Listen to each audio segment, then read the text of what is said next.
be turning off comments. Ford. You're very vocal this morning. Very vocal this morning. Come on.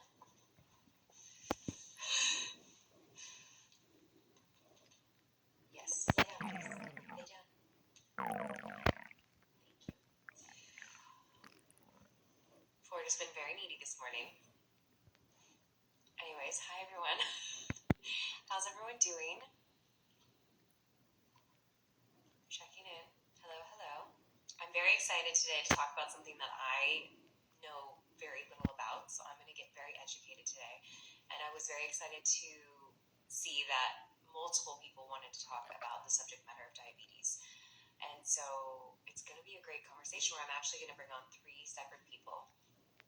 I'm on a little bit of a time crunch today, so I'm hoping it stays 20 minutes each person, and talk about their experience with diabetes or understanding, or I'm not sure. We're all going to go on this journey together, and I'm extremely excited because it is something I know very, very, very little about. So I wanted to at least start with the definition of diabetes. I think it's always good to start there. Diabetes is a chronic condition where blood glucose, which is sugar, is too high because the body does not produce enough insulin or cannot use it properly. It leads to serious health issues like heart disease and nerve damage. Type 2 is the most common form, often preventable through healthy lifestyle changes, while type 1 is an autoimmune condition. This is what the internet said, so that's the information there. I'll go a couple more. Okay, I'm going to turn off. Great. Okay, I'm going to turn off comments now, just because I know for other people too, it can be extremely distracting when bringing people on. I just have to remember how to turn them off. There it is. And yes, I'm very excited that Ford is in the house too, but he's being very needy this morning. I don't know what's happening. He needs more extra snuggles. It's because like the weather probably here in LA is very, it's kind of gloomy and overcast today, weirdly enough, because it's been so beautiful. So maybe he just needs more snuggles. Okay. I'm going to bring on... How many times have I done this, guys? And I still go, how do I do it again? Okay, first.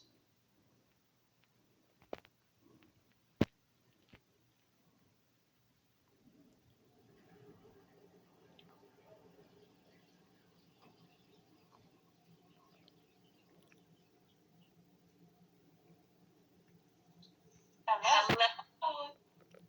How are you? I'm good. How are you? It's so good to see you. Thank you. Yeah, it's good to see you too. Thank you so much for wanting to talk about this. Yeah, thank you for letting me come on. It's important to talk about it, and I'm excited to tell everyone some things that I live with daily. So yeah, and I feel like it's going to be extremely educational for me because I honestly know nothing. Like I don't have anyone around me in my life that has diabetes, so it's something that's very, very foreign to me. So I'm going to let you start off what you want to say or how you want to, and then I'll just kind of, any questions that come to mind as you're talking, I'll ask. Okay. I would love for you to kind of kick it off because I don't even know where to begin, to be honest. Okay. You said the main things about type 1 and type 2. Type 2 is way more common than type 1. Okay. I think I only know the numbers in Belgium. I don't know the numbers worldwide. But I think in Belgium it's around 600,000 people that have diabetes in general, and only 60,000 of those have type 1. So wow. It's a really big difference.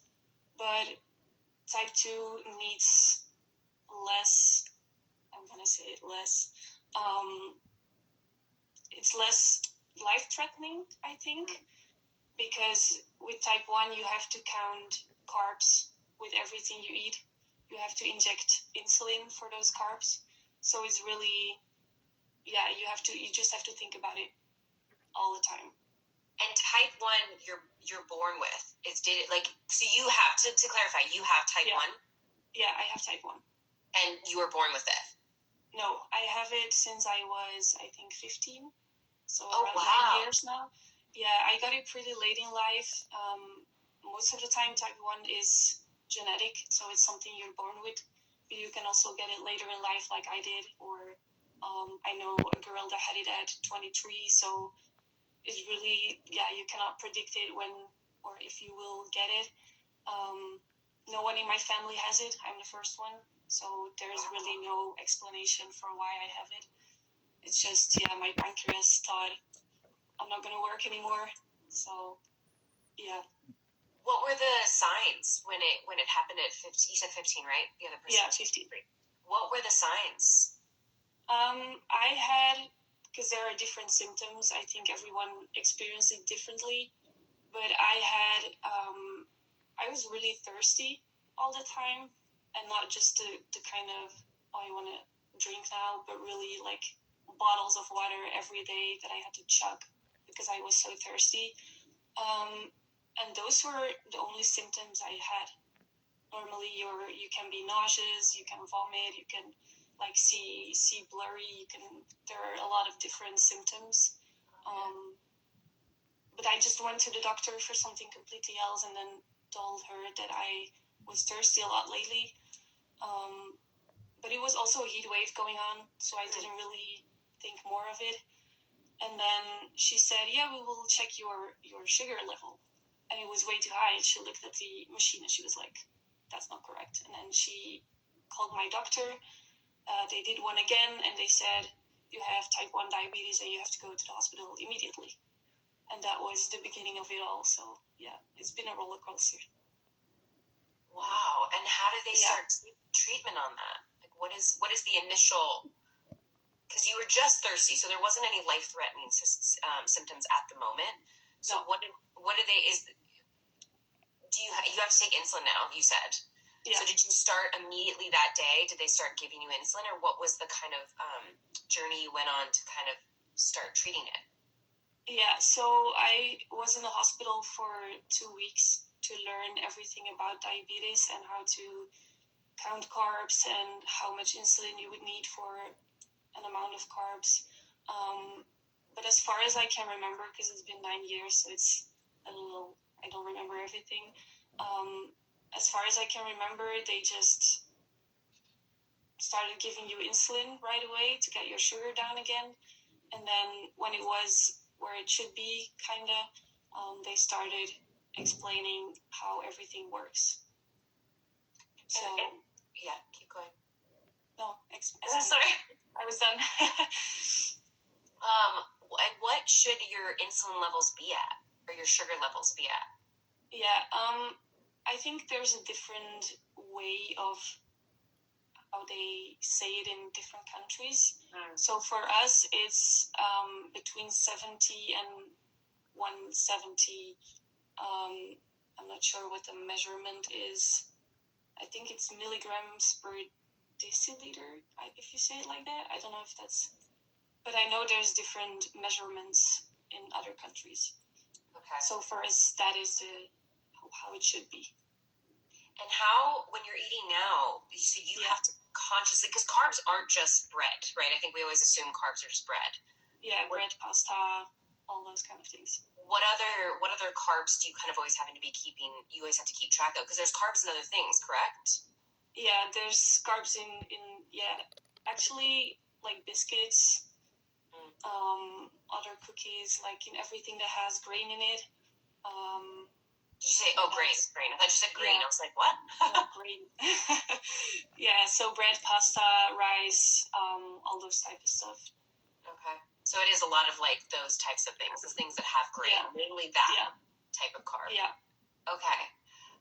And so do you still like to eat carbs? Do you still eat carbs and you just have to clock everything, or have you kind of just changed your entire way of eating?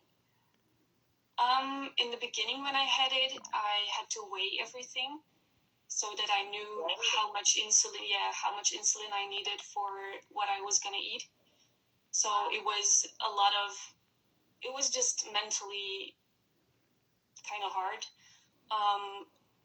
And I did that, I think, for the first 2 years. And after that, I was like, guys, this is not working. Like, I'm not living anymore. Like, going on restaurants was a hell because you don't know how much carbs you have in your plate. So it was always a guessing game. And I'm not the best example for the people with diabetes because I guess till this day how much carbs I'm gonna eat. So I don't count them how it should be. But like you said, you also had to live in the sense of like you couldn't keep measuring every single thing. Yeah. But at this, and I'm sure after a couple of years, you also start to gauge. I'm assuming you kind of can just kind of gauge. I mean, I know you're guessing, but you're not guessing from a zero amount of knowledge. Like you ended up weighing for what, at least a year? You said you were weighing stuff. Yeah. So normally you have to count, like for example, one piece of bread is, I think, 12 kilogram carbs. So, for example, I would need 4 units of insulin for that. So then you have to calculate, if I want to eat 2 pieces of bread, I will need 8 units of insulin. So that's how you should count. But I don't do that because I don't know by heart how many carbs are in some grams of pasta or whatever. So I just look at my plate and I'm like, I'm guessing it's this much, which is not how you should do it. It's not. Okay. So you're like, don't do as I'm doing is basically you're telling anyone out there. Yeah. Yeah. What's something that would happen? Like, what are the symptoms that would happen if you were not able to control your insulin? Again, I'm speaking from a place of not fully understanding, so please correct me if I'm saying anything wrong. But like, yeah, what would happen if you didn't take that insulin? What would happen if you forgot the insulin? My sugar would be too high, so it's called a hyperglycemia. Okay. Yeah, the symptoms are you can be nauseous, vomiting, see blurry headaches. There are a lot of different ones. And basically, when your sugar is too high for a longer amount of time, your body will start producing ketones, which are toxic. So you're basically toxicating your own body by not injecting insulin. So we can really not live without. It's really important that you inject insulin. And is ketone something? Do you know? Is it something in the blood? Yeah, I think it is. And I think you mostly you have to pee it out. You have to drink a lot of water and get it out of your body. But the insulin also breaks it off. Got it. And this is all because you had said something about like your pancreas just stops working, or is it just not doing as good of a job? Yeah, it's not. It just stopped producing insulin. Okay. So that's the biggest difference between type 1 and 2 is type 1 is your pancreas just stops producing insulin, and type 2 still produces insulin but doesn't use it properly. Okay. So yeah, type 2 is mostly like managed with a change of lifestyle or with taking medication, eating less sugar, obviously. Yeah, things like that. So do you have to watch, this might be a silly question, you have to watch sugar as well, not just carbs? Yeah. You're having to, because there's sugar in almost everything. I mean, there's sugar in fruit, there's sugar in candy, there's sugar in ice cream, there's sugar in, you're having, so do you also have to kind of weigh the sugars as well as the carbs, or do you keep more an eye on the carbs? Like, how does it pertain to when you're eating sugars? Yeah, the biggest difference is with carbs, they are long working sugars. So what? Say that one more time? Long working, so they go slow. You don't take them in fast. Okay. Where you drink Coke or something, it's really fast sugars. Got it. They go right. Hold on, my phone is dying, so let me just plug it in. Of course, my phone's dying. I can't seem to get the little cord in. 1 second. Always got to have a technical difficulty of some sort, right? Hold on. Let me get it higher. And then plug this in real quick. Can't seem to get it to plug in. That's it.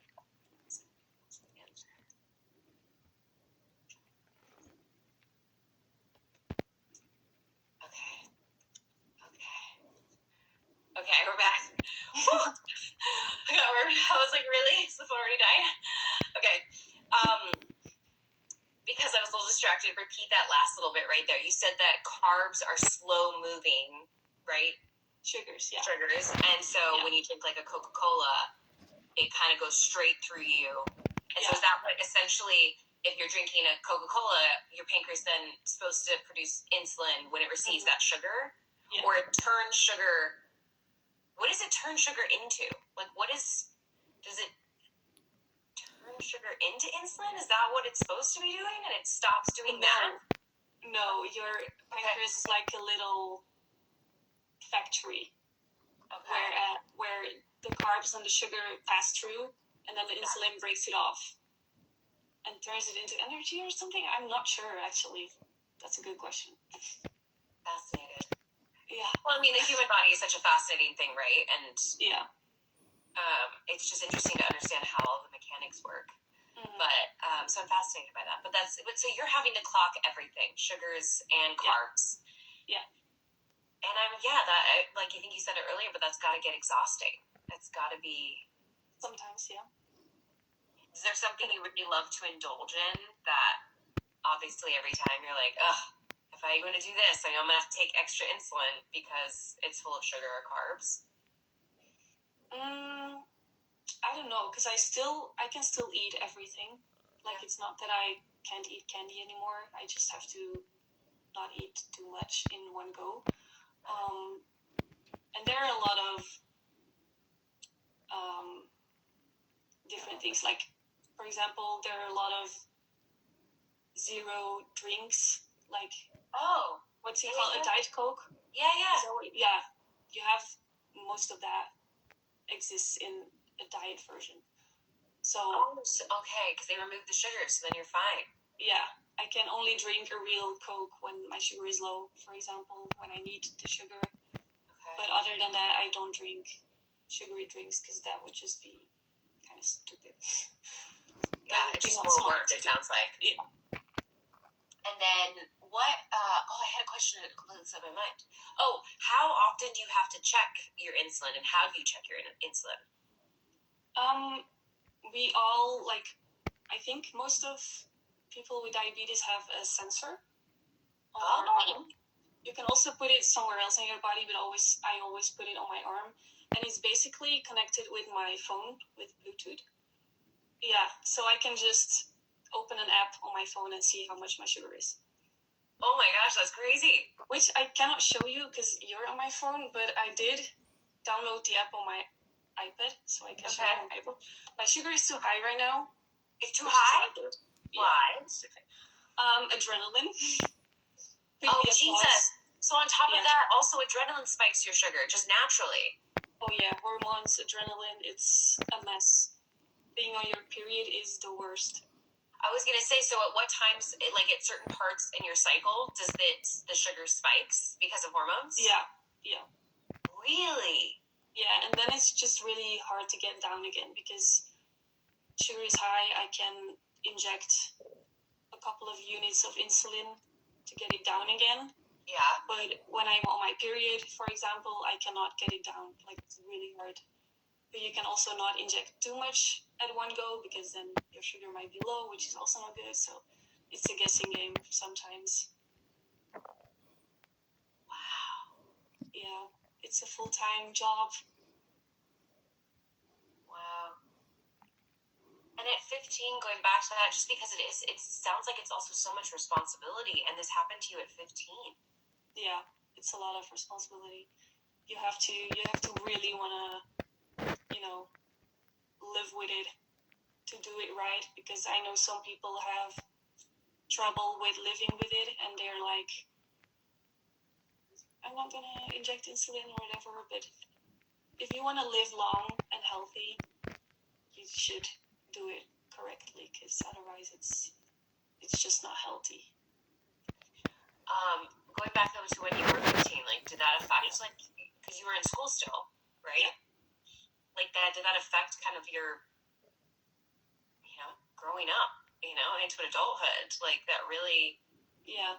I mean, usually those are the years when you go wild and crazy and you're invincible and you don't think about so many things, but you were there having to, count carbs. Yeah, I didn't go partying and stuff like that. Alcohol also has sugar in it. That's right. So, yeah, a lot of sugar. Honestly, that's a good thing. You saved yourself a lot of hassle. Yeah. Not getting to drink as mean, much. Yeah, and they also just in the hospital back then, because I have to, when you're younger than 18, you have to go to the hospital every 2 months for a Okay. checkup. And once you're 18, you're an adult, and then you have to go every 4 months. Okay. So they draw blood, and then you have to speak with a professor and a doctor and a dietist. Yeah. And so back in the day when I was very young, they were like, yeah, when your sugar is low, so hypoglycemia, it feels the same way. Okay. I was trying to remember hypo. So hypo is low sugar. Hypo is low and hyper is high. Okay. But they told me that a hyperglycemia feels the same as being drunk. So when you're drunk and you're out partying and your sugar would be low, it's very dangerous because you cannot feel that your sugar is low because you're already drunk. So they scared me with that. And I was like, you know what? I'm not going to drink because I don't want that. Like I said, you saved yourself a lot of headaches. Yeah, I know. But I mean, in all jokes aside, like that is something that, that really affects kind of that experience and that time in your life, because you're not getting to, like I said, it's a good thing in hindsight that you didn't, but that's got to be hard. So it was hard because I also didn't know I had diabetes in the month that I had my exams. Oh. But with my sugar being high without me knowing, I had really big trouble concentrating.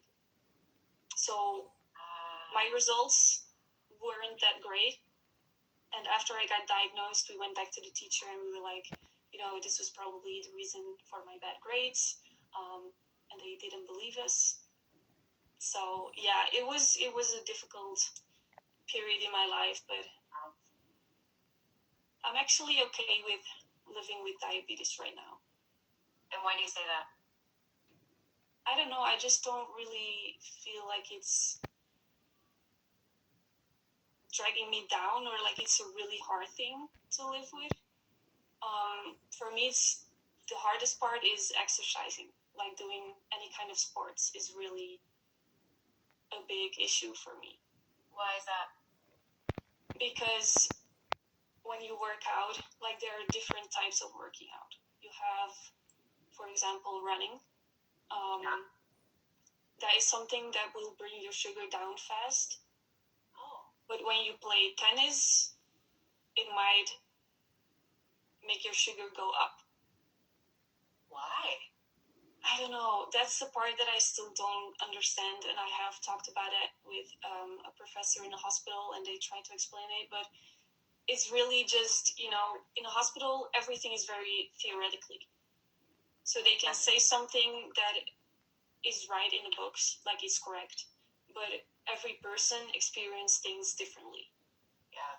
So when they say, yeah, this should work when you do this, I'm like, no, it doesn't work for me. But they cannot always sit next to you and be explaining everything.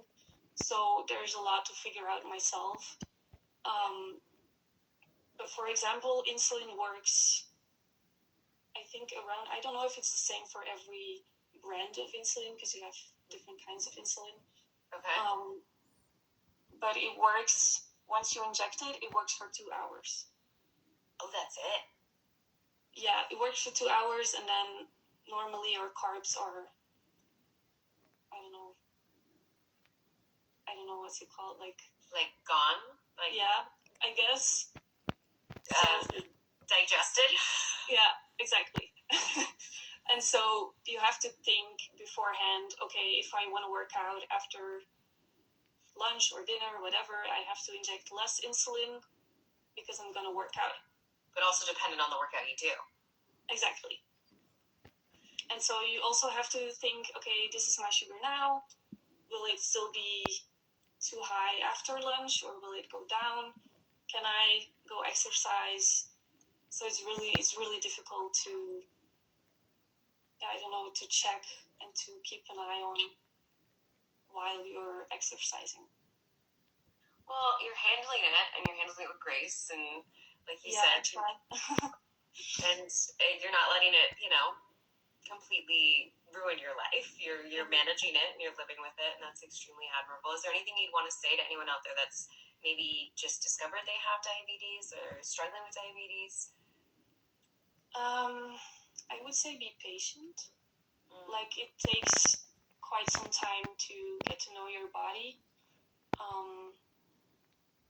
Because I was on set a while ago, and there was this actor and his 2 kids have diabetes, his 2 daughters. Yeah. And we were talking about it. His daughter was there too. And I said to him that sometimes I know my sugar level better than the app does. So than my sensor does. Yeah. And I was like, isn't that weird? And he said, no, I don't think so, because you have been living with it for so long, and you can feel exactly what it feels like when your sugar is low or high. I don't feel it very well when my sugar is too high, but when it's too low, I feel so bad. So sometimes my app will say that my sugar is low, and I'm like, no, that's not true. And I can always check with a blood drop to see how my sugar really is, because that's still the most reliable way to check your sugar. Okay. But I was always like, I know my body so well that I feel every little change. It doesn't even have to be with diabetes, but I can feel every small change. When I'm starting to get sick, I will feel it days before I get sick. I need that superpower. I mean, maybe. So yeah, it was really weird. And he said, yeah, my daughter has it too. And I was like, wow. Yeah. But it does make sense. You know your body so well at this point. You are so in tune with it. Just because you had said it just now is like you said you notice when it's hypo, when it's low. Yeah. What are the symptoms for you when it's low? I'm really shaky. Like my vision will get slightly, like I will feel lightheaded. Okay. Sometimes I have a headache, but I have a headache easier when my sugar is high. Okay. Yeah, I don't really have that much symptoms, but I just feel really weak. You know there's something. Yeah. Okay. Yeah. Let me see if there's any questions that anyone. I always go over on time. I know I have to hop on to with 2 more people, but I want to see if anyone had any questions that came in for you directly.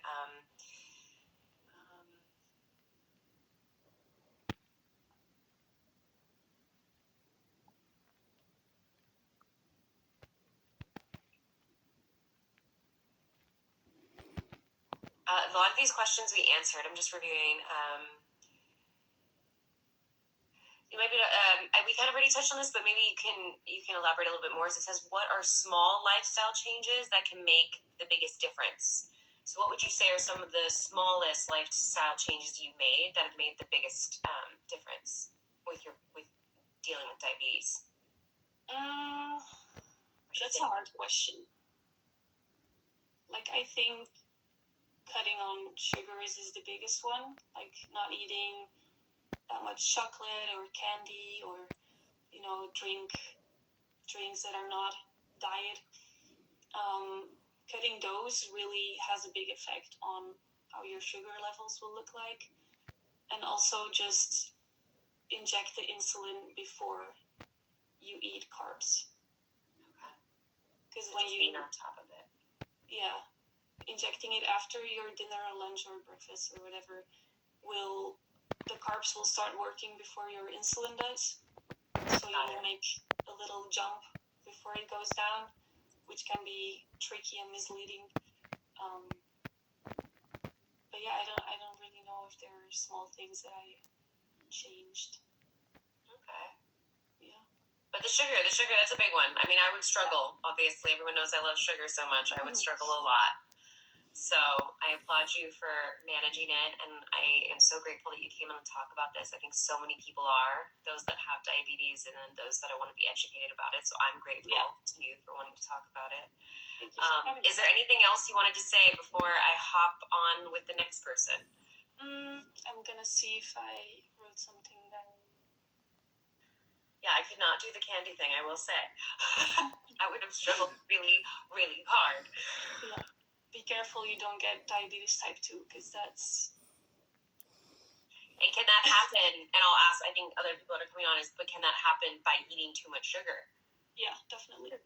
Yeah, I do have to be careful of that. I'm sorry, I didn't mean to distract. What you were reviewing your notes. No, it's fine. But most of the time, diabetes type 2 is with older people, so people in their 50s or something. Okay, so much to look forward to. Yay! Yeah, they might get it because they drank a lot of Coke or ate a lot of candy and sugar. So I'm thinking I said everything that I wanted to say. I'm gonna leave some things for the other two to talk about. So I don't wanna... Yeah, but that was it for me, I think. Okay. It was so good to see you. Thank you so much. Thank you for having me. Of course. Happy to have you. Okay, we're going to sign off for now. I'm going to figure out, because I've never jumped to another person. Yeah. So I don't know how this is going to go, but I'm going to try. Thank you. I'm going to see. Hold on. I'm making sure I officially say bye, because I can see your face. Yeah. Bye. Bye-bye. And then we'll see how this goes. Okay. Or is it going to just add 3 people? We'll see. I have no idea. Did I even do it right? This is also the waiting game, right? See that I added 3 people. Hold on. How do I leave then? Yeah, can you? Is there a button on your end? I'm not sure. Hi, Heather. Hello. 1 second while we figure out technology. I mean, I guess it's fine if both of you guys are on, but I want everybody to have their ability to. Yeah, I think I just have to leave the live then. I don't know. There's no button that says leave. So. Oh, you know what? Maybe there's a way I can do it here. Hold on. I'll give it one more try. And then if that's the case, then maybe. No. There's gotta be a better way to do this. Oh, wait, maybe here. Hold on. Wait. Oh, I have you. Okay. I figured it out. Okay. Bye, Ruby. Bye. Oh my God, I'm so proud of myself. Hi, Heather. Hello. So excited over that. How are you? I'm good. How are you? I'm good. Okay, I'm a little behind already, so I'm going to jump right in. What do you want to talk about with diabetes and kickstart it, and I'll have some questions that come along. So I'll give a bit of background first. I have type 1 diabetes. I was diagnosed when I was 22. Okay. I'm now 24, so I've had it for 2 and a bit years. Okay. And do you want a little science lesson on how it works? Yes. Okay. So type 1 diabetes is an autoimmune disease. Yeah.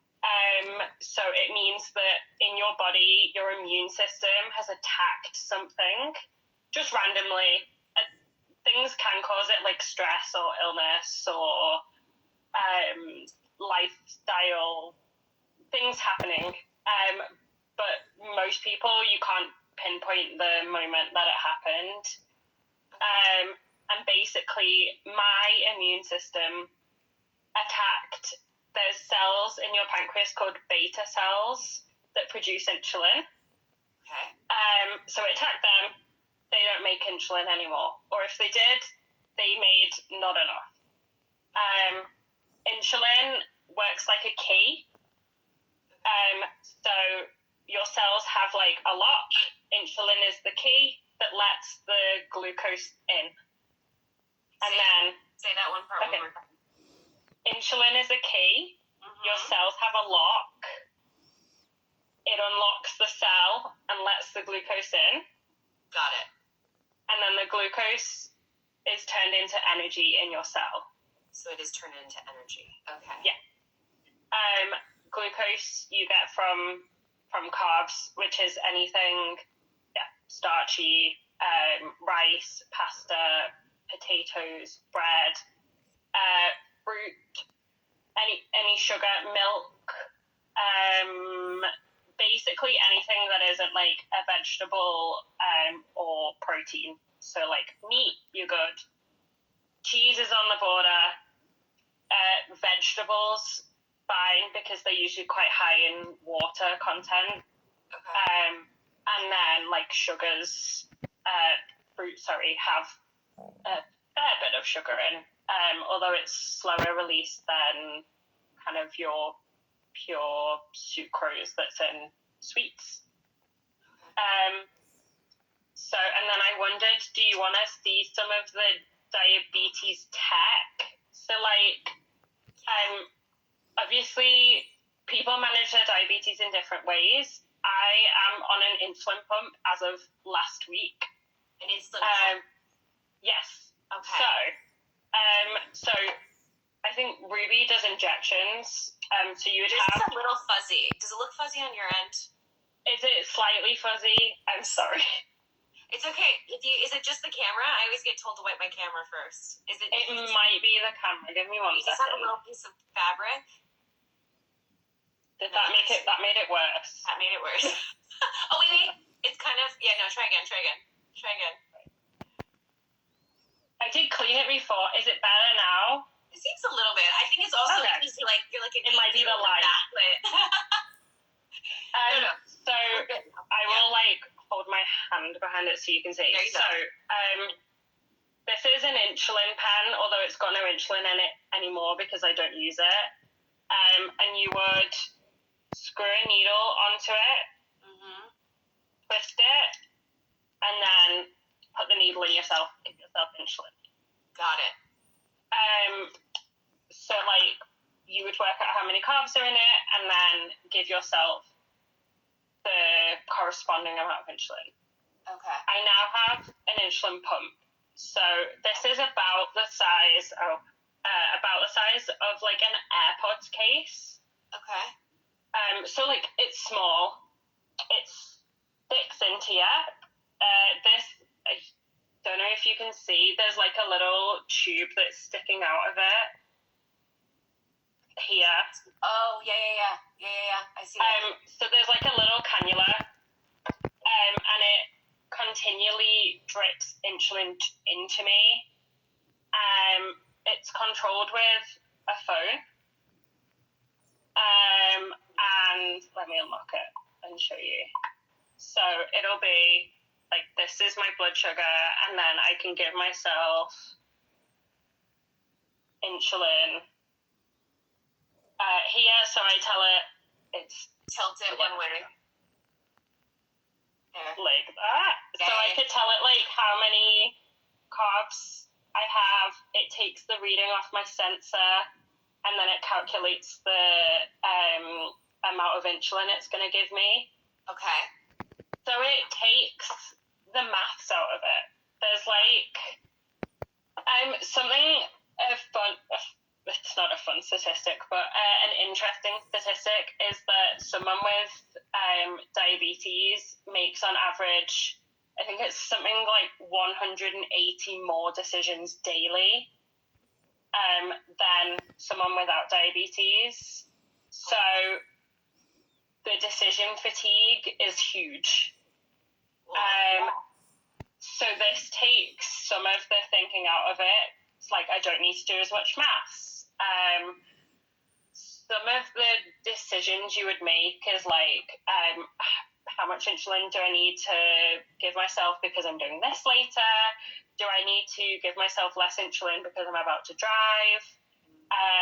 Do I feel okay? Like there's loads of extra thoughts that come with it. I can't even imagine. So yeah.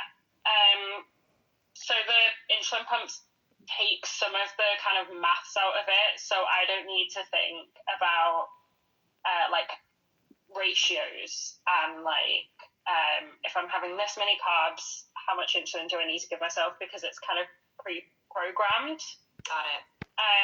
So that's why it's got like normally it has like a sticker around it that sticks to me, but I ripped it off because it's gross after I've used it. So obviously it has like a brain in the circuit board, and this clear bit is where the insulin would go into, and then there's a cog that kind of turns and it clicks and gives me insulin. Okay. It's kind of mind bending. And then you talked a little bit about the sensor. I have a sensor. Not that you're going to be able to see it, but there's a teeny tiny filament kind of here that sits under your skin, and it gets a reading of your blood sugar, but it's not your blood, every 5 minutes. So every 5 minutes, I have access to what my blood sugar is. And then it has kind of like technology that help you work out, is your blood sugar rising? Is it steady? Is it falling? And then you can kind of plan around that. Do either of these things hurt? I mean, you have stuff stuck to you. Is it painful? The pump, when it goes in, it feels like someone's flicked you. Okay. So not really. The sensor doesn't hurt when it goes in unless it hits something. Finger pricks, so like testing your blood sugar. Yeah. The lancing device, that kind of hurts because you're doing it on your fingers. Mm-hmm. It's like if you poked yourself with a sewing needle or a drawing pin or like something pokey, it would hurt. But then it kind of goes away. The finger pricks are the most painful part, which is counterintuitive because you would think like a needle would be the kind of most painful. Yeah. But yeah, it hurts if you catch them on doors and rip them out of yourself. I was gonna say It's gonna hurt. But like, so which is why I have mine on my stomach, because I'm much less likely to. I'm a bit clumsy. I'm much less likely to like brush against the door and knock it off. I used to have put them on my arms, but I would like knock them off with my seatbelt getting out of the car, or like on the sofa, or on the door.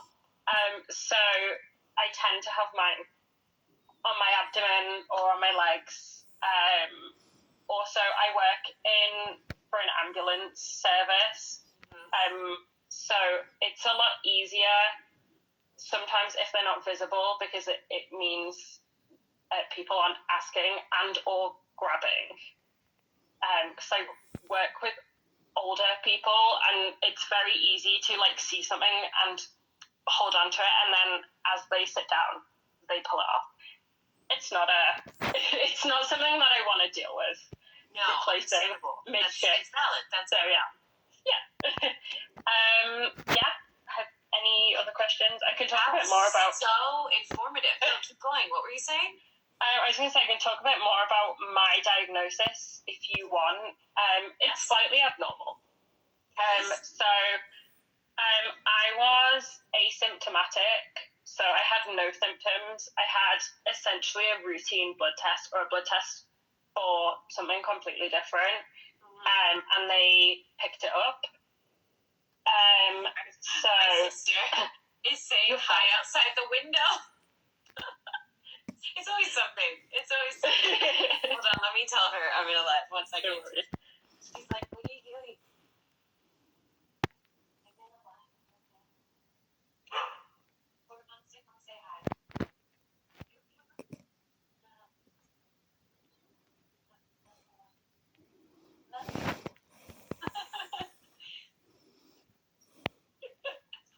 Oh, life. She knows I'm doing a podcast later too, so she's like, "Is that the podcast?" I'm like, no, the podcast room is over there. So anyways, no.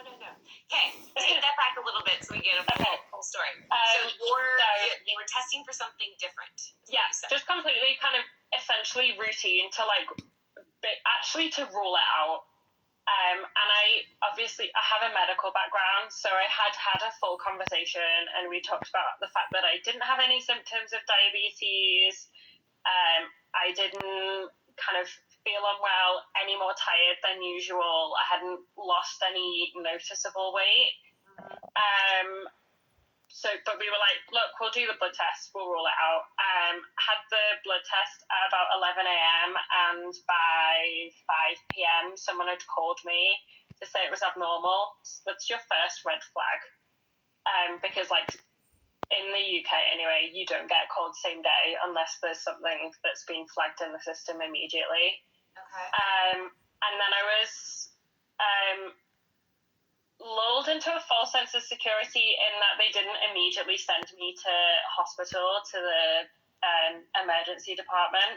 Okay. So I went to my GP, which is like a primary care provider, and she sat down, she pricked my finger, did my blood sugar, and it was 18.8.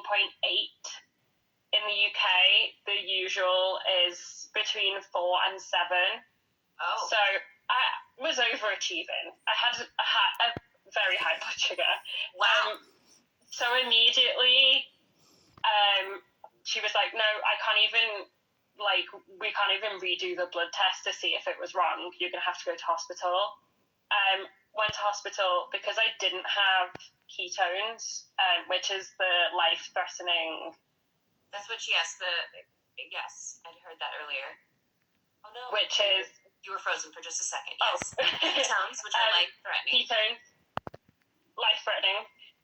Basically, they make your blood acidic, and start eating your muscle, or they're from your muscle being eaten to produce energy. Okay. So because I didn't have that, I was able to avoid admission into hospital. So all of my diabetes care and education was done outside of hospital. So where there was a 2-week admission, for me, it was I was given long-acting insulin overnight, sent home, and then the next day I was given a very quick crash course in diabetes. It's probably atypical. I probably wasn't kind of educated as well as I could have been initially, but I had a more higher than base level understanding of diabetes anyway. So I kind of got into it, and then I had it was like every 3 days for the first 2 weeks, and then it went to every week, and then it kind of turned into kind of every month, every 3 months. Now I'm up to every 6 months. I have consultant appointments. You go in, have a full MOT, talk about changes, and those kinds of things. It's only been 2 years. Yeah. Wow. It's fast and slow. I think no person with type 1 diabetes experiences the same thing, or is on the same trajectory. Because of my age and my job, I got put on the insulin pump a lot faster than some people. There were people being put on the insulin pump the same time as me who'd had diabetes for 65 years. So everyone is on their own kind of pathway with it, and you obviously experience things differently. So why were you put on the insulin pump so quickly? So there's a lot of reasons. For me, convenience with my job. I get a lot better control with the insulin pump. Your numbers look better with the insulin pump. Lifestyle. And I was offered it as an opportunity, and I actually was really hesitant at first because I wasn't expecting to be offered it so soon. I went away and kind of looked at the benefits of it, and I personally decided it was better for me. But it's a decision that you make with your clinicians, and you make it yourself. And I can always turn around and decide not to use it and go back to insulin injections. The merit is like I'm not giving myself an injection like 5 to 6 times a day. I am clicking a button on a phone and it's giving it to me. So it's faster, it's more convenient. If I am running high at work on a job, I can take 15 seconds, give myself some insulin by clicking a button, and then move on. Instead of like screwing the needle on, putting it in myself, pushing it in, pulling it out, disposing of the needle, like for me personally, it just made more sense.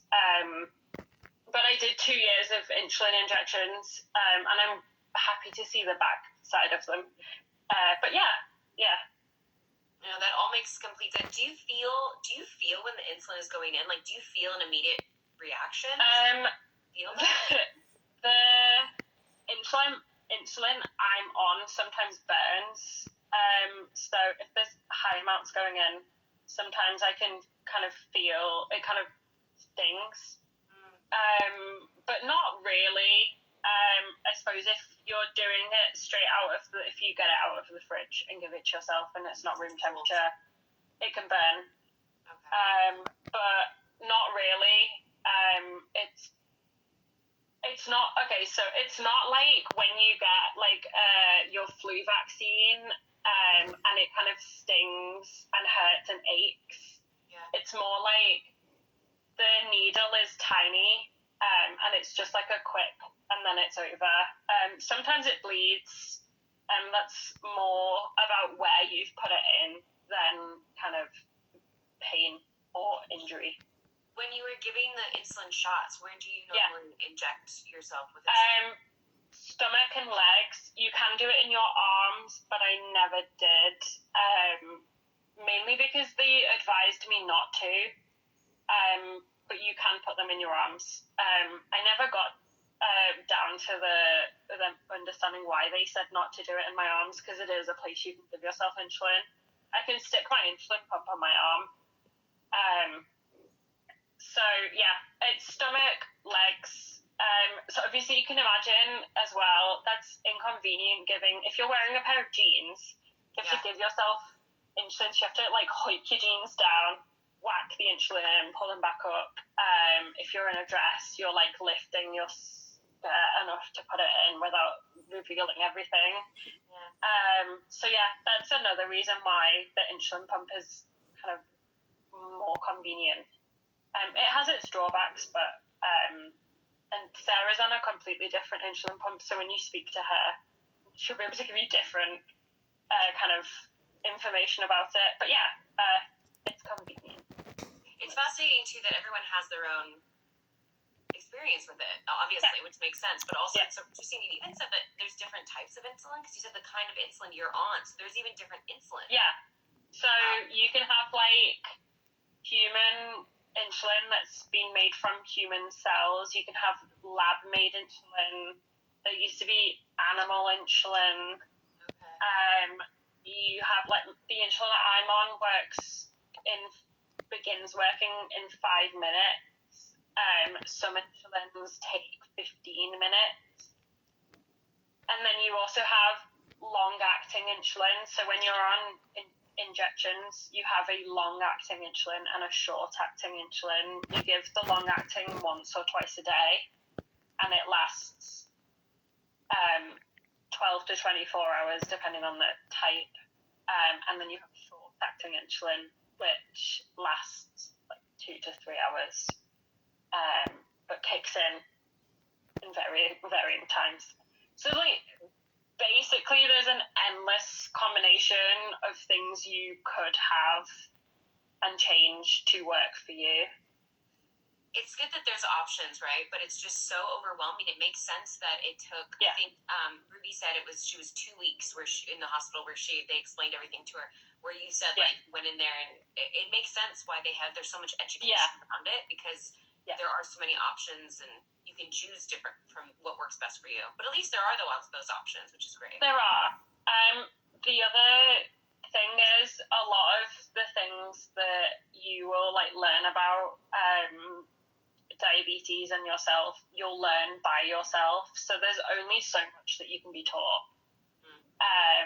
And at some point you have to kind of, well, I think it's good to do the research yourself and see where you kind of see where you can improve, and sometimes you need to play around with the times you're giving yourself insulin, or the type of insulin. So it's collaborative with your clinicians, but also you're in charge, so you decide ultimately. You have the decision.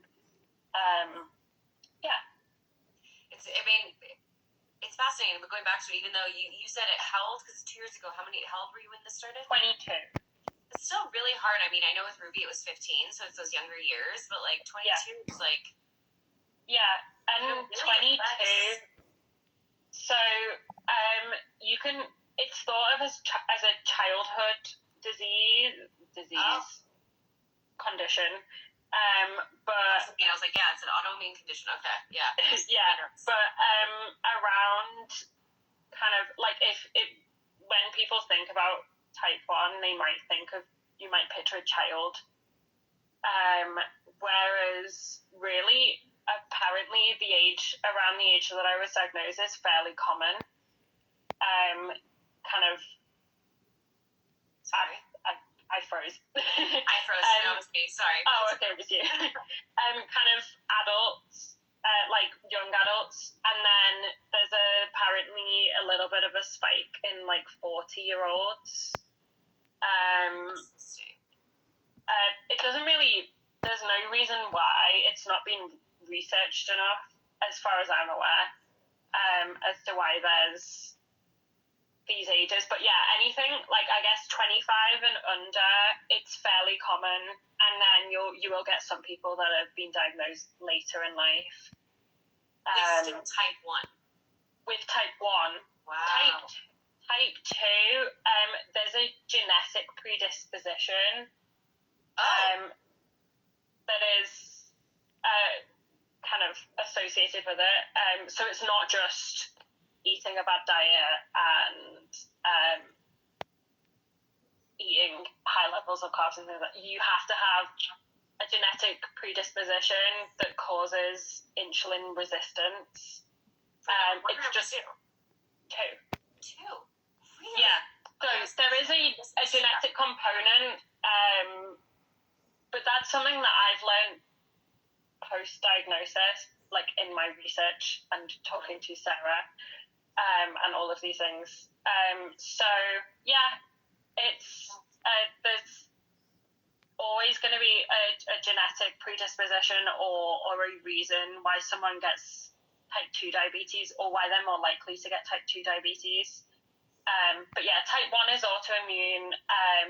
There can be genetic components to it. I'm the first in my family to get it as well, which is fairly common. You can see it in families though. So like, I have family friends and the dad has it, the son has it, the auntie has it, the uncle has it, his kids got it. So that there is sometimes a genetic link in type 1 too. But yeah, there's a predisposition for type 2 as well. I was so confused. I thought it was the opposite way around. I thought there was always a predisposition There's, for 1. I mean, there is, but it's kind of different. It depends. It's variable. Okay. I'm going over the time. So I'm gonna you're hop fine. on with Sarah and see. Is there Yeah. anything else you wanted to lead us with, or anything you want to say with anyone who's going through discovering they have diabetes or has diabetes? I would say it's not the end of the world. Like, it might feel like your world's ending, but it isn't the end of the world, and it's manageable, and there's people out there that have lived 65 years with it and have had kids, and it's not the end of the world. And for people who meet people with type 1 diabetes, just ask the questions. Ask the questions. Be open to listening. Ask how you can help. There's no stupid question. But yeah. I love that saying. There is no stupid question. Nope. And I love that. Thank you so much, Heather, for sharing all No that problem. with me. I could sit here and talk to all of you guys about all this for days, but I'm gonna hop on with Sarah now, get her insight as well, since it's a different perspective. But thank you so much. I'm gonna attempt to do this again. It might do the thing where oh wait. No. How did I get that? I figured it out. I remember again. Okay. Bye, Heather. Bye. So proud of myself for figuring that out. Okay. Let's bring on Sarah.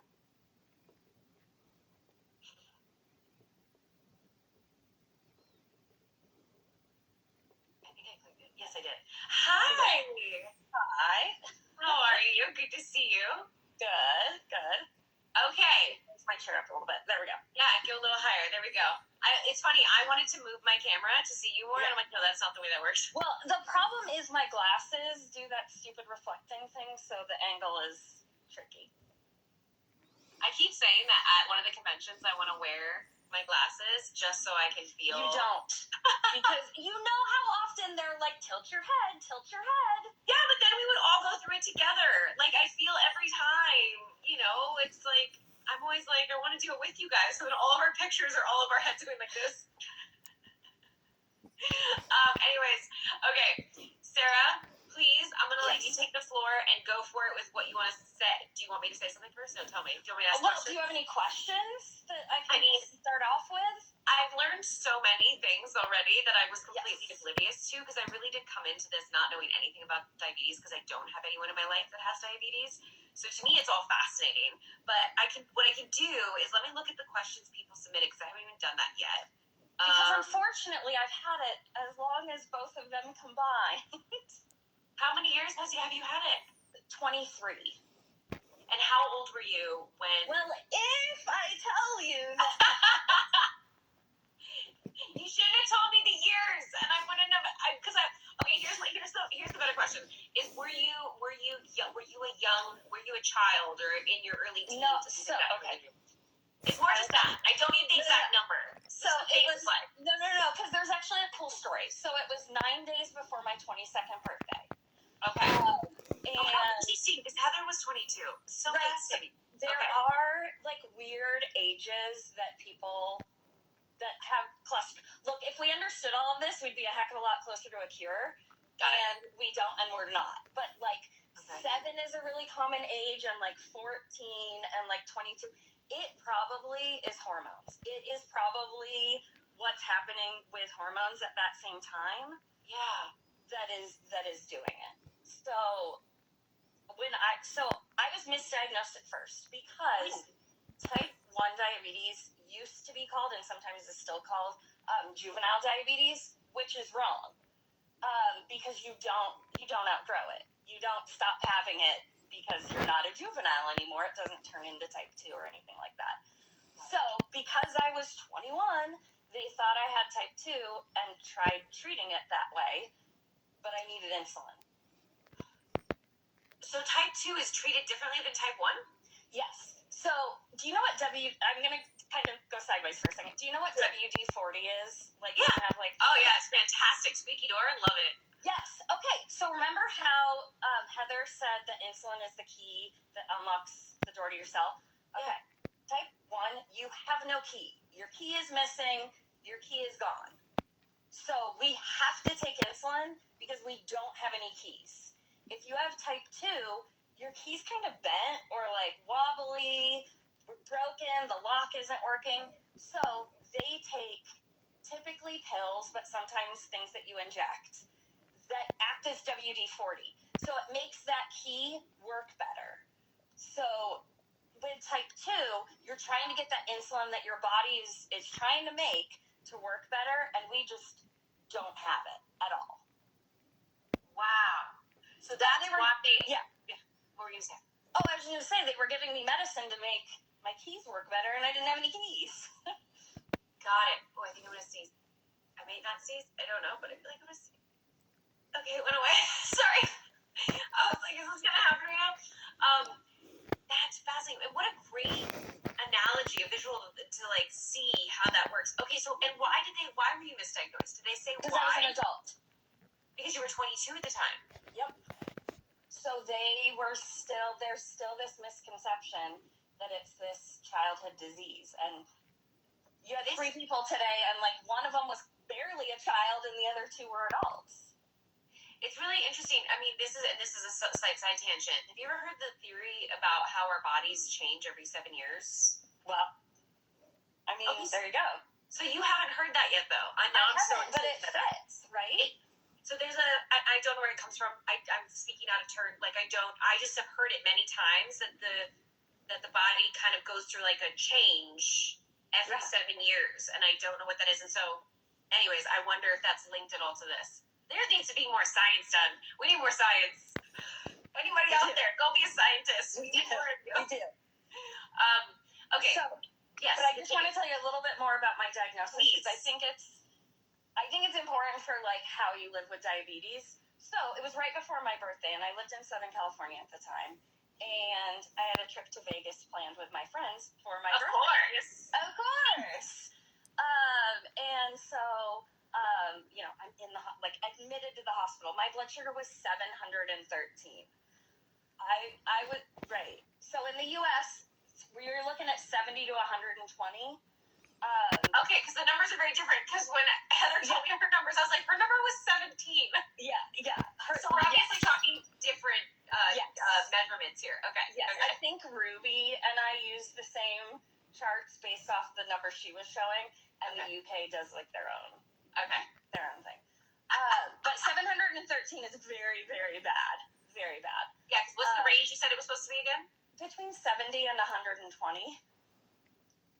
So that's 7 times. You're just a little high. A little high.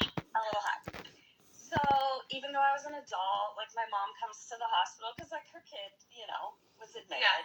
She's like, well, you're gonna have to cancel this Vegas trip. Like, no, I don't. Yes, you do. You're laying in a hospital bed. Like, yes, you do. And so of course I'm, fighting back.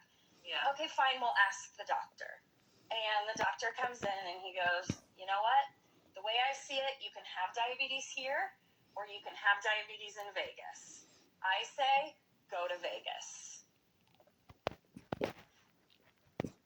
Everything the other 2 have said is totally right. The decision fatigue is crazy, right? Like, take conventions. I'm packing outfits, but does my pump show in the outfit? Does my sensor show in the outfit? When are we eating? What are we eating? Did I pack enough snacks? Remember when Ruby showed you her graph and it was like really, really high? Or really high? And she said it's from adrenaline? Yeah. The conventions. It's just all adrenaline. I think I live on adrenaline. Mine, Yeah, but you also shouldn't dose insulin for adrenaline because once the adrenaline drops, your blood sugar plummets. And so if you've added insulin on it, it's dangerous, right? You have to control the adrenaline, essentially, which is impossible, but try to. Sure. Oh my Control the adrenaline, but also am I doing this pose? Right? Am I in line for my selfie? Oh, the next part, right? Yeah. So, it's sort of your fault a little bit. I mean, is my fault? What I'm saying? I'll take it. Now you better believe I'm gonna be like, we need to be on a time schedule. People are planning things. Now the lunches, I'm gonna be like, sorry guys, we have to stop. We have to get to the lunch now. I mean, joking, but seriously, we're talking about all the things that you have to think about is time of the month, weather. Your insulin works better in the summer than it does in the winter. Works better in what sense? It works faster in the summer. I don't know. And not as fast in the winter. Yeah. Huh. So, that takes into account if you're exhausted, it can affect your blood sugar. So you're taking, so time changes. Like the time change from here to Paris is 9 hours. So you typically take different amount of insulin at night than you do during the day. And so if I'm switching 9 hours, then what do I do? Because Yeah, I was my gonna night is say, day. when you're traveling up in the air, like, do you somehow have to switch? Yeah, No, yes. it makes sense what you said about just the decision fatigue. Like, Yeah. it's just it's not 8 million, that was an exaggeration, but it's like, what she said, however, it's an insane amount of decisions that have to be made constantly. Yeah. And, like, life already has a lot of decisions that have to be made on top of it. Yes. Wow. And you've had I don't- this now for 23 years? 23 years, yeah. Yeah. Wow. Yeah. So, take it back for a second, because I have to know, Okay. did you go to Vegas? Oh yeah. Yes, and so that's from one of those like paint sip and paint thingies. Oh, Like, yeah. that's the Vegas skyline, because not to dox myself, but I do now live in Vegas, so I took him very seriously. So You he's either in have Vegas. diabetes here or Vegas. I'll go live in Vegas. Also and have live in diabetes. Vegas and have diabetes. Why not? What's nice is there's a lot more heat in Vegas, so at Yeah, least it's your just insulin is more working heat. off. Yeah. You're like, perfect. Perfect. Yeah. And I want to see if there's, I'm trying to think of any other questions that are wrapped up in it. I mean, there's so many questions. Yeah. I do also kind of have I don't know what to call it, but like a side quest in diabetes that I kind of enjoy. Well, I don't know if you know, but like Station 19 did a diabetes storyline, or did multiple. Yeah, You weren't you remind I me. don't think any of them. I don't think I was, but I do remember seeing them. So they were the patients. So at diabetes. yeah, so Yeah. yes, the one that I like to focus on because it had the most positive outcome, Yeah. but the other ones were realistic. Was Did somebody lose a toe? yes, see, that's not the one I wanted to. So I think the clinic had a patient that lost a toe. We don't have to talk about that one, though. We're not talking about that one. No, we're not talking about that one. Okay. And then also, okay, we're going to talk about the negative ones, and then we'll talk about the positive one. Okay. When Vic and Emmett, and I forget, I think Travis was with her, went to the person that, like, it was like a landlord-tenant thing, and the tenant hadn't been seen in a while. He passed away because he didn't have insulin. And then also the other negative one, was 706. The episode that did like the time. You know the numbers. But the episode the one that Boris directed, where it like did the things of time. I only Boris, remember I us think sitting in the circle having conversation. But it was the older guy and his friend who was younger, and they were both veterans. Yes. And he they were unhoused, correct? Is that? I think so. Yeah. Yeah. And he had to go away in the aid car, like at the beginning, because he was in DKA, diabetic ketoacidosis, which is the thing that Ruby and Heather both talked about. Because ketones are not good. They're toxic. Your body has like a acid and base level, and so if you don't have insulin, your body's eating itself for energy. Remember, we need that energy. Yeah. But that makes the byproduct of too much acid, and so you throw off all the chemicals of your body, and it's really, really bad. Does this acid element have anything to do with pH, or is that something completely Yes. different? Yeah. You okay. mess the pH of your body. Correct. Okay. So, because pH is acidic or alkaline, correct? Yes. Yes. Yeah. Fantastic. Okay, so just tying it to that. Okay, so, those are all bad. Those were all bad. Bad stories. So what's the good accurate story? examples? Bad, like sad, but Sad accurate. Yes. The one where the girl drove the RV into the station with her mom, because remember her mom. So the little girl had diabetes. Oh my God, that's taking it way back. What season was that? 2? Season 2. Yeah. The good old days. Yes. And so she gets out of, the RV, and Andy and Vic are taking care of her, and Andy like looks at her pump, and Heather said, I have a different one. So mine is attached to me. Yes. Into my side. Basically, you can inject insulin or put your insulin pump anywhere where there's fat. So back of the arms, stomach, love handles, thighs, anywhere there's fat, you can inject insulin. But mine just typically lives in my pocket. But Andy looks at her pump, looks at her number, and it looks like it's a good number, but then we find out later her pump is broken. Got it. And she ends up seizing upstairs. Yes, I remember right? that. Yeah. And then they this is the part that is the wildest part about living with diabetes. So they give her D50, which is the emergency treatment for diabetes. Like, very rarely do we need it for low blood sugar, because normally a glass of orange juice, which is what they end up giving her after, fixes it. Really? Orange juice? Yeah, because remember you pointed out fruit. Yeah, has sugar. Is sugar. Yeah. So I almost always have fruit snacks on me. Oh. Because it's a really quickly, easily digestible sugar. So, sugar is bad when you have diabetes, but it also saves your life. And you feel better 15 minutes later. You're back to normal 10, 15 minutes later. Now, what are your symptoms? Because I was getting that from Ruby, and I don't think I actually talked to Heather about her symptoms, but what are some of your symptoms when you say, oh, I don't feel good? What do you notice? So high or low? Give me both. Give me low first. So low, honestly, I think Ruby kind of nailed it with the you feel like you're drunk. So you are really shaky. Your brain does use glucose as well. And so all the glucose in your body is going to your brain at that time when you're low, because you're actively dying at that point. Right? If you don't get sugar, you're going to die. So the glucose is going to your brain saying, find sugar now. So you cannot focus on anything else.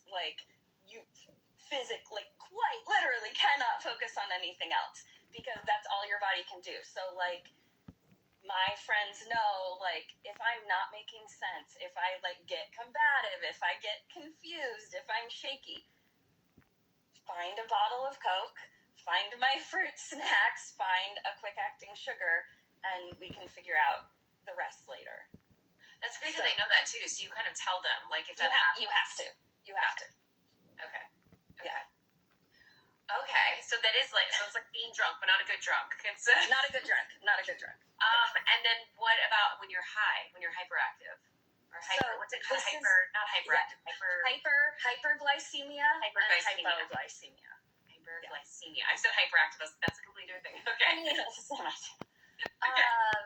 So this is not medically accurate, but it feels like your blood is just molasses. Which, you do have too much glucose in your blood at that time, but it's not something you'd be able to see. But it feels like it. But you're just slow. So you can't. So Ruby was talking about she did poorly on her exams. Correct. Because everything is just slow, and you're tired, and you're nauseous, and you're just, everything is too much, because that glucose is not in the cells, so none of your cells have energy. It can't turn the sugar into energy. Yep. Or the glucose into energy. Yeah. That's the hard part. Sometimes I think that makes it very overwhelming for anybody. I'm sure when you first are dealing with being diagnosed, is understanding what glucose and sugar is, and insulin is, and energy is, and all these kind of things, and how there's different terms for everything, because glucose is sugar, right? Yeah, well, and when people, you see it all the time online, when people are like, I'm giving up sugar. It's no, you're not. You're actually not. You might be giving up bread, or you might be giving up white sugar, but if you're having milk or fruit or sugar and everything, or orange juice, and from a diabetes perspective, a banana and a Snickers bar, you dose for them the same. Really? They're the same amount of carbs. saying, like, from a healthy perspective, a banana is a Snickers bar, but, like, I would love that justification. right? But, like, people are like, you have diabetes, you can't have candy. You Snickers can't bar. have Yeah. a Snickers bar. But it's like, but they wouldn't think twice if I have a banana, because a banana's healthy. Got it. You just need sugar. I have to dose for it the same way. So that's interesting. It's like you technically sugar is sugar. It's like Yep. in that regard, sugar is sugar. Yep. You just need sugar. But that's so interesting. I feel like I'm kind of overloaded on questions at the moment because it's just interesting. Like, because is a banana have what you would consider white sugar in it, like a Snickers bar does? So, Is that a silly question? no, it's not. I'm trying to figure out the best way to. I'm glad you have the comments off. Why? Because a banana would probably raise your blood sugar faster than a Snickers bar. Why? Because what else does a Snickers bar have in it? Peanuts, chocolate, caramel. Right. So peanut. So the I know too sugar's much. in the caramel, right? Yeah. But chocolate is a lot of fat, and nuts are a lot of protein, and those things digest slowly. So that's going to slow down how fast those carbs affect your blood sugar. There isn't anything else in a banana. Just a banana and sugar. Just a banana. I have always heard, and bananas are very specific to this conversation Sure. because obviously bananas are. I picked the worst fruit. No, it's not. No, the I'm not worst gonna best give fruit. banana bad. I picked the highest carb fruit. Yeah, but I've heard that about bananas for my whole life. Like bananas have a lot of sugar, but in sports, Yeah. if you need something, you take a banana. It's like if you're getting cramping and you need the potassium or something, you take a banana. Like so, I get they serve a purpose, but they are still high in sugar. Yes. Or carbs. Well, and but that's why they had the banana, right? Because they've gotten you the potassium and they've gotten you that quick energy to go back out on the field. Yep. It's also so beautiful. I'd love to do an entire conversation about how like food and your body, like how you use it as fuel for different things because it is fascinating. But everybody, it sounds like for you three, like having diabetes, like you guys have to know what foods do what. Yeah, the unfortunate statistic is that people with diabetes are 3 times more likely to have an eating disorder Because there's just too much anxiety around what you can and can't eat. because every plate you have to look at, every meal you have to think about, and it's not healthy to put that amount of thought into your food. No, that makes complete sense, and that's very heartbreaking to hear.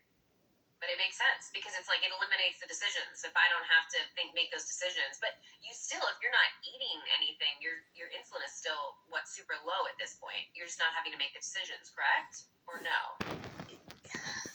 Oh no! Oh no! So your body, My body. 24/7. Yes. Your pancreas is releasing tiny amounts of insulin Okay. because your body always needs energy, right? Okay. When you eat, your liver is actually what's making the glucose, like after it goes to the stomach, blah, blah, blah. Okay. Your pancreas goes, oh, more. Your pancreas goes, oh, more glucose makes more insulin, matchy energy. Okay. So our pump is microdosing insulin all the time. Like a drip line. Like a drip line. Yep.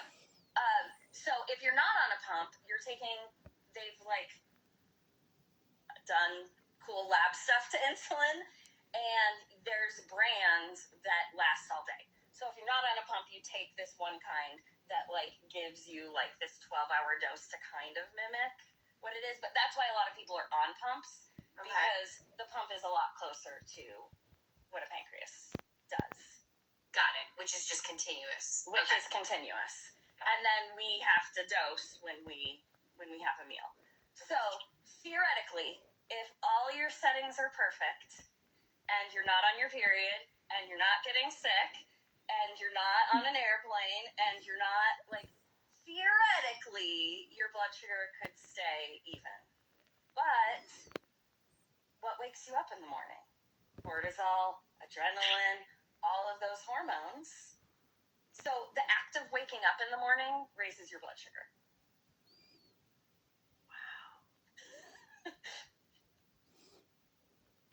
I'm so fascinated by this. Yeah. So not eating does not regulate your blood sugar. Your blood sugar fluctuates with every single thing. And it's interesting that I think you and I can't remember if it was Heather or Ruby talked about like this. I think it was Ruby that had the cycle and the hormones in the cycle also change. I mean, Jesus, like don't we have it hard enough, and then you have to add that to it? And is that correlate with certain times, or is that any time because you can't fully predict the hormones and what they're going to fluctuate? I mean, we know the phases. Like in your cycle? Yeah. Yes. Yeah. Okay. So But you you're like don't. really insulin resistant. I don't know how like much to say, but like you're really insulin resistant right before you start. Okay. And So then that needs to know. Yeah. and then like during you cannot eat enough, like you're all of a sudden you're not insulin resistant anymore, and you're like trying You need to keep sugar. your blood sugar up. Yeah, which I mean, you're having chocolate on here. No, it all makes sense. Like it completely makes. So you're When you start putting this all together, you're like, because we all go through those fluctuations regardless. So Yeah. what you're saying is everyone needs kind of sugar when they're on their period. Essentially, it's just Yeah. when you're diabetic, you definitely need it because you have to control. yes, yeah. It's- Your body is doing all this. You just Yeah. don't know it. Fascinating. Yeah. You know what? I love that there's a justification for why I'm craving chocolate. There you go. My body needs this right My now. body needs it. My body Scientifically, needs my it. body Science is forcing me to have it. Yeah. Yes, I kind of love that. But no, it's just it's a lot, and I get that fatigue, like you said, is something. But and for some, I mean, 23 years, Sarah, that's a long time to be. Have you ever had any instances where it's gotten where there has been a mistake and something went really wrong? I mean, I've been really lucky, I think. It's pretty common that people, like if you get the flu, things can go bad really quickly. So we really try to avoid the flu, and there's medications, they're called different things in different countries, but like I always have Zofran, which is like an anti-nausea medication. Because, I mean, think about how you feel or anyone feels if they throw up. Like, you feel like your body's messed up, right? Yeah. So if we can't ingest food or drink, Gatorade, anything like that, then there's nothing for our insulin to work on, and now we're in that ketone situation. Yeah. So I've been pretty lucky where, I haven't had like a hospitalization or anything like that, but I've had extreme low blood sugars. But again, it's hard to think about because you're like, oh, last week I could have died, but then 15 minutes later, Totally fine. I was fine. I got orange juice, I had some fruit snacks, and I was fine. But a comparison is like if you're allergic to bees and you need an EpiPen. Like, right. It's something so simple that is life or death. Like, in theory. Like, you need one Yeah. shot and you're totally fine. But if you don't get that shot, it is life and death. Yeah. That is, wow. Yeah. But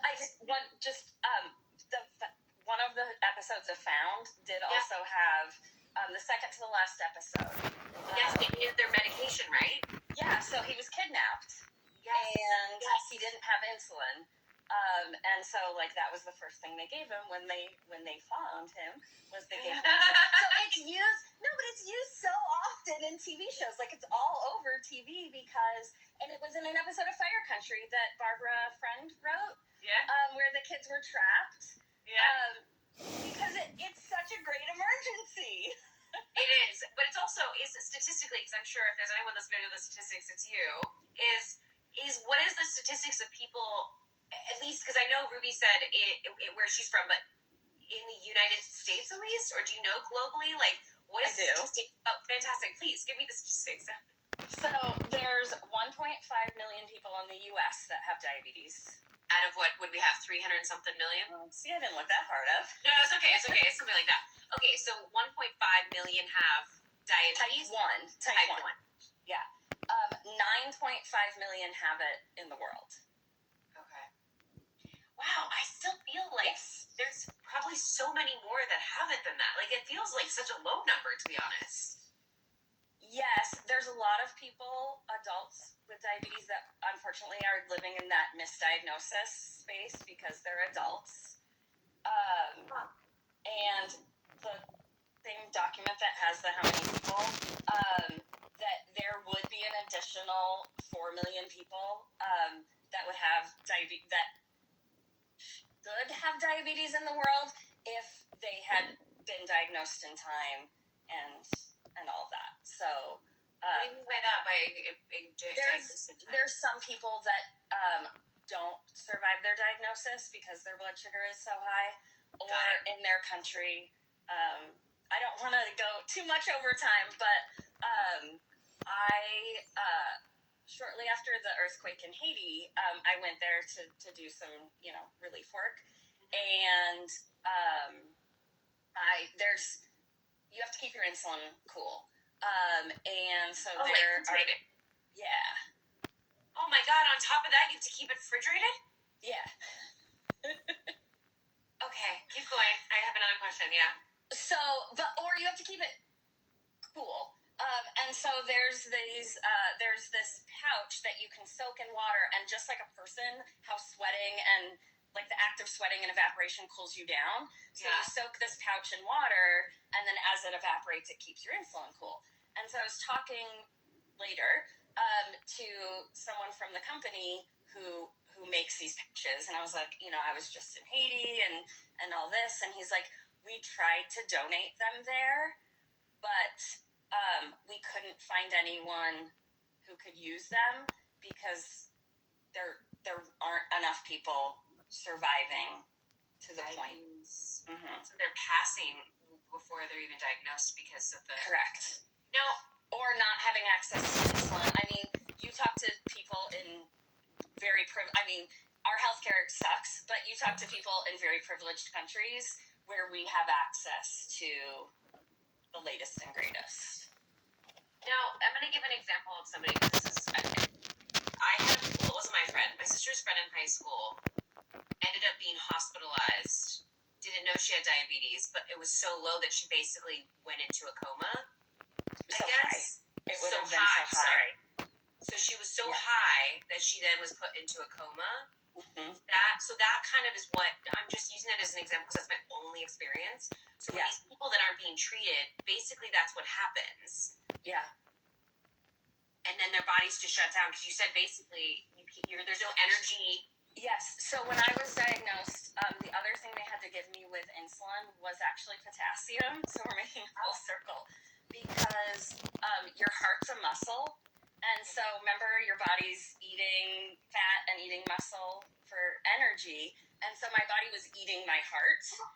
And so my heart rhythm and heart chemistry and all that stuff was really off.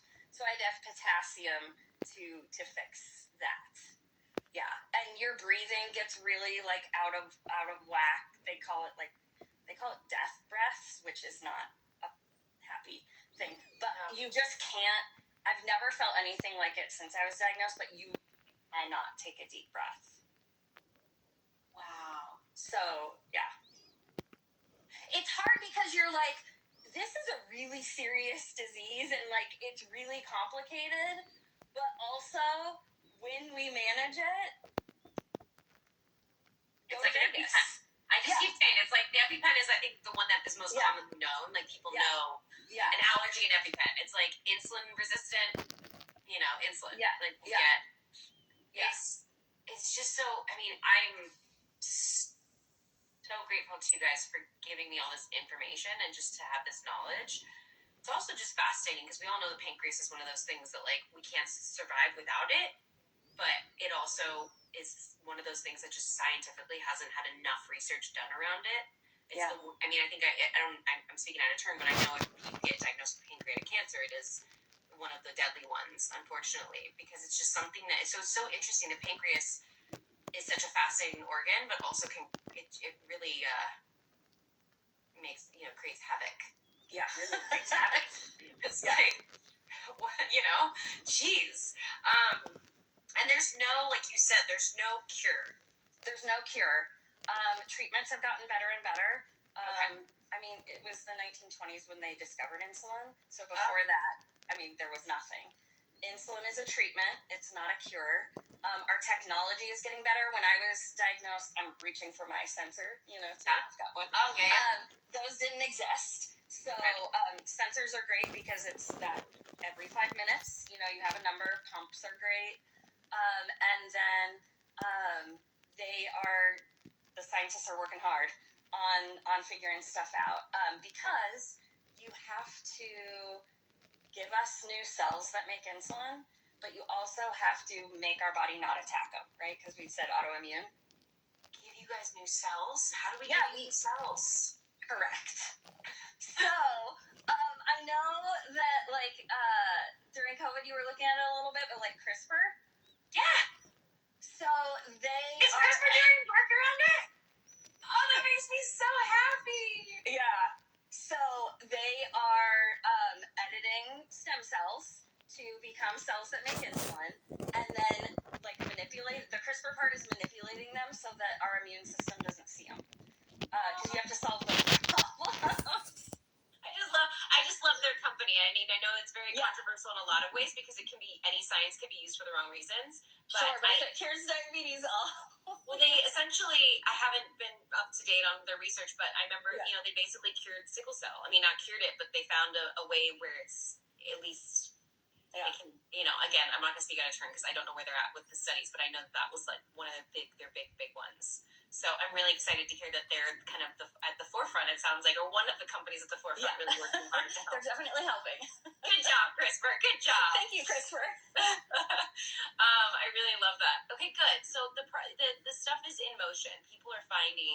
Companies are finding ways to find cures, but it's going to take some time. But even in the 23 years, it sounds like there's been a lot of progress. A lot of progress. And we've never cured, the world, has never cured any autoimmune disease. So it's not so nothing autoimmune. So lupus, rheumatoid arthritis. I was going to say, what are other autoimmune diseases? I think sickle cell is one of them. I'm pretty sure. Lupus, rheumatoid arthritis, alopecia, where you lose your hair. Really? That's not autoimmune. Vitiligo. Yeah. Your body said, hey, these hair cells are, celiac. So you'll find a lot of people with diabetes that also have one of the other ones. Jeez. You really needed to add more to the mix. Yeah. So, Okay, Sarah, I'm going to see if there's any questions. I think all the questions that people submitted have been answered, but I just want to make sure because I haven't got to them yet. First whether small lifestyle change. What would you say? Because I could talk about this all day. So. No, I love it. I mean, I'm so over it. I just go on a tight schedule, but now this just means that my time in between the podcast days needs to be shortened. I'm like, I can do this. But this is so important, I feel, in my heart. So, what would you say is the most difficult thing? I mean, I know you talked about a lot of things, but what is that most difficult thing? Is it that decision fatigue? I think so. And the part of that where you can't stop. So you can't take a break. Or if you take a break, you feel awful. So if I pay less attention and I'm not as tight on correcting a high blood sugar or I think that's, this many carbs or whatever. If my blood sugar is not as tight, I don't feel good. And so it's the lack of ability to just stop. Man, that's hard though, because you just want to. I'm sure there's many times in the 23 years where you're I don't want to make another decision. Yeah. I don't care. So, you've answered all that. How can I best, or how can we all best support someone with it? I think just being aware of, the symptoms of undiagnosed, which are the same as symptoms of a high. So having to go to the bathroom all the time, hungry all the time, but you're losing weight. Interesting. Yes. Extreme thirst, on TV a lot of time, it's like, oh, their breath smelled fruity. Yeah, your blood sugar's real high if that's happening. Your breath smells fruity? Yeah, from the ketones. Wow. Yeah. Okay. Yeah. Okay. Oh, you froze, or I froze. Someone froze, but we're back. We're back. So just like being aware. In an emergency situation, I would just appreciate like the default is sugar. You can't make it if my blood sugar's high. Like you're not gonna make it that much worse. So like sugar, and then just the part that I think like needles at us. That is a very bad word to use for diabetes. The part that's like the poke is I better not eat that cake. I'm gonna get diabetes. Or I better, oh my gosh, I can't even think about that. Whatever, it's gonna give me diabetes. Yeah. Because whether you have type 1 or type 2, as you learned today, there's a genetic predisposition. Yeah. So, if eating that cake causes diabetes, it makes it feel like we did something to cause our diabetes. And we didn't. Right? And so it's like, well, no, that's not how you get diabetes. And most other diseases aren't a joke. And so it's hard when your disease is always the joke. So how do you feel it's the joke? Because you feel like people are saying oh, you caused this, or you're doing something about it. Yeah. I see. Or there was a meme for a while. It was Johnny has 7 candy bars. If Bobby gives him 12 candy bars, what does he have? How many candy, or what does he have? He has diabetes. Oh, wow. It's serious. We've talked about how serious it is, right? So it's it's not a joke. That's so fast, because it is. I was completely oblivious to it. I hadn't heard a lot of jokes, but my understanding with type 2, my naive understanding with type 2, because I didn't know much about, I don't think anything about type 1, was just that it's a lifestyle choice. You hear that a lot, right? Type 2 is a lifestyle choice. But it's still, your body has an autoimmune disease, or condition, I should say, not disease. Yes. So at the same time, that's the only thing I've heard. But at the same time, I didn't judge. I never would have judged somebody for it. I'm the first person to want it. I would be in trouble if I got diabetes. I would struggle really hard. No, you just have to dose for it. I love sugar. Everyone knows this. This is a thing of mine. So I can't even imagine. So I'm not going to sit there. I'm going to be the last person to sit there and be like, make lifestyle choices. I'm going to always choose the Snicker over the banana. Someone with type 2 still had to have something in their genes that said, if you gain too much weight, if you, make these decisions, then yes, you will probably get diabetes. Got it. Okay. If you have extra weight, your keys have to work more. So they're gonna get bent quicker. Got it. Yeah, but it's still an autoimmune condition. Yeah. And you still have to, So it's not a joke, which is good to know too. So I get what you're saying, is how you can help people is let them feel like it's their fault. Yes. And I'm sure with peer pressure, that's really hard. Especially I'm talking, you were in 2022 as well, but talking about how when you're going through those early years of that time in your life, when peer pressure to drink, when you want to eat what you want to eat, when you feel weird probably saying no to someone offering you a piece of birthday cake, because you're well, I don't want to say no but then I can't eat it because I shouldn't eat it because I have to. It's hard. Listen, early 20s are hard enough. I've said it so many times. Yeah. So I just applaud you for taking all of that on, and to be, I know that you're somebody, I think that maybe I'll speak for you, is that a lot of people probably come to for advice and reassurance and understanding and knowledge, and I thank you for that, because I feel like you're that person. It's funny because I was looking back, that's how Heather and I met. So we were on Station 19 Twitter, and she wrote something one day and was like, my blood sugar's really acting up, and I was like, blood sugar, do you have diabetes? Let me talk to you. Let me talk to you. Do you need anything? How's it going? And that's how our friendship started. But that's the beautiful thing is, you're able to, and even if somebody watches this and they are having any sort of symptoms and they can get checked out, is taking those first steps. Because like you said, some people are just misdiagnosed. So really taking the steps. Let me see what other questions there might have been that I'm forgot or missed? You answered that. That was part of that one. Yeah, and then I'll just, what advice would you give to someone that has just been diagnosed? Or that may be shortly, very soon from this, if they get tested? Just to find a community of support. Because, like, if you can hide it, right? Like, our sensors can be under clothes and our pumps can be hidden, and there's nothing outward that, like, shows that I have diabetes. And so it can feel very isolating. And so whether you find that support online or in person, but finding other people who you can lean on, you can talk to about it, to just have that community around you. Okay. So anybody, reach out. Yeah, to Sarah. Or Heather, 19, or Heather, or Ruby. At least you have someone that can help you, walk you through those. I'm sure it's, you guys share that, the early time of trying to just cope with it and learn about it. So Yeah. this has been amazing, Sarah. Thank you so much. I went so over, but I knew I was like 20 minutes each person. I'm like, that's not gonna happen. This is not gonna happen. Thank you though so much, Sarah. I really appreciate it. Thank you, Heather and Ruby, for talking about this. I'm so happy to now be further educated, and now I will be very strictly on time at every convention. The lunches will be at the right time. I'm like, but honestly, it does give you that more of the responsibility of like, no, certain people need things to be on time for a very specific reason. So I'm okay with that. I like a good schedule. Type A. Hey. Okay.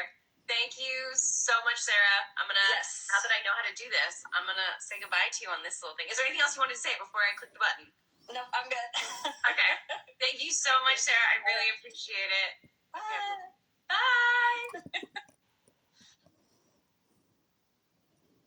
Thank you guys so much for joining me for what ended up being about a 2-hour, I almost said Zoom. This is not a Zoom, live.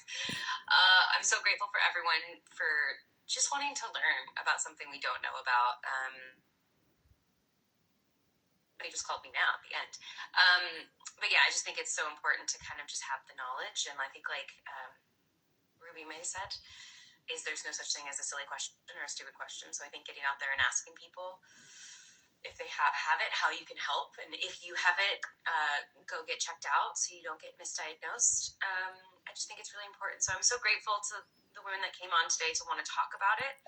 I'm always interested in talking about things that I think all of us could be more educated on. And just in kind of in normal terms. I think a lot of times when we hear about things, we hear about them in very scientific terms and it can be very overwhelming. So I hope that we're able to also kind of talk about it in different terms. So thank you guys all for joining. I'm trying to see if there's any updates right now. I'm kind of sick again, per usual these days. So sorry, I'm a little congested. Very excited for Orlando to come up. So happy to see everyone's excitement about the new collection with Fanny. I'm in love with it. Like, I just keep thinking, I can't imagine that we do better every time, or we one up ourselves with designs. But it's really such a creative process to come up with new sayings and new motivational sayings and new color palettes and all that kind of things. And so I just love everyone's support and just loving the new stuff. I'm not saying buying, just loving it, because it's something we really worked hard on, and so I'm just happy to see that people like it. I also have something I'm very excited about for next week, something with Feline, who makes handmade ceramics. So very excited to showcase that and her small business, and really just out, wanting to support everyone. So I love it. So yeah, excited for that next week. Sorry that we didn't do WeChat. I think it was 2 weeks in a row. I might have an announcement for that at the end of the month. I think that's everything that I can think of. I am now going to rush into a podcast recording.